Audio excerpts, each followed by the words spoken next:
Unlängst wurde mir mangelnde Waldhygiene vorgeworfen. Da ich offensichtlich nicht forstlich sozialisiert bin, habe ich mir das von einer künstlichen Intelligenz erläutern lassen. Zitat: Waldhygiene bezieht sich auf die fachgerechte Entfernung von totem Holz oder Schadholz aus dem Wald, um die Ausbreitung von Schädlingen zu verhindern und den Wald gesund zu halten. Zitat Ende. Hygiene und Gesundheit werden also gemeinhin gleichgesetzt.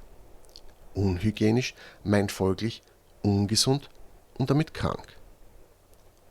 Interpretiert man Krankheit als Folge, als Konsequenz von Unterlassung und nicht als zufällig, schicksalhaft oder systemisch, dann impliziert dieser Vorwurf neben persönlicher Schuld auch verdiente gesellschaftliche Ächtung dafür. Dabei scheint mir Ablehnung kollektiver Verantwortung wesentlich. Mein Wald ist krank, weil ich als Besitzer persönlich versagt habe. Sei es aus Renitenz oder Unvermögen. Die Erbsünde westlicher Industrialisierung darf dabei keine Rolle spielen.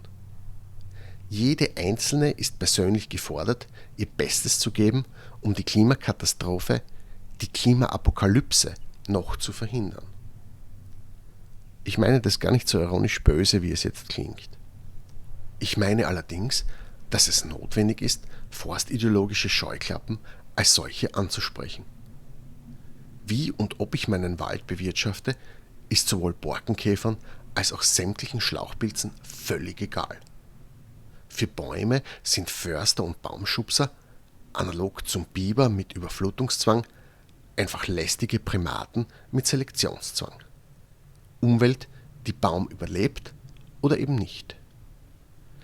Dass die Unterscheidung von System und Umwelt aus Sicht von Bäumen an sich anthropomorphisierend ist, will ich hier verschweigen. Was also ist ein hygienischer und damit implizit gesunder Wald? Einfacher gefragt, welche Maßnahmen und Rituale sind von mir durchzuführen, sollen lippenbekannt sein, damit der mir persönlich zugeschriebene Verantwortungsbereich Wald dem aktuellen forstlichen Diskurs entspricht. Diese Fragestellung scheint mir zwar hinreichend absurd, um eine ernste Antwort zu verweigern, ist aber alles andere als trivial.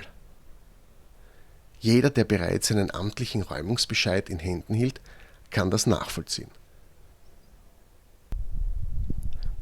Dass es konkret bei der Borkenkäferhysterie nicht um Ökologie, sondern um Holzmarktpreise geht, ist scheinbar zu offensichtlich, um es je zu erwähnen. Ich habe Nachbarn, die vom Wald leben und somit von Massenvermehrungen existenziell bedroht sind. Ich verstehe deren Besorgnis.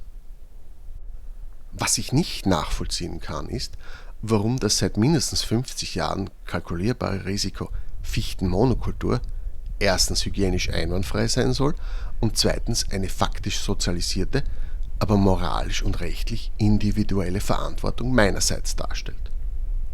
Meine mangelnde Waldhygiene ist nämlich schuld am Untergang ganzer Walddynastien und nicht deren unbelehrbare Habgier.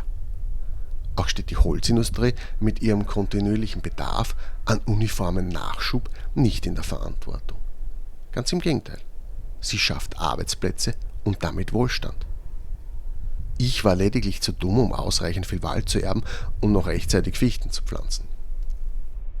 Jetzt ist es dafür ohnedies zu spät, weil meine kleine Parzelle unter Schutz steht. Mein kranker, unhygienischer Wald wird zusätzlich staatlich bevormundet. Unentgeltlich möchte ich betonen. Ich bekomme außer noch mehr Bürokratie und Touristen, die mir buchstäblich in den Wald scheißen, gar nichts.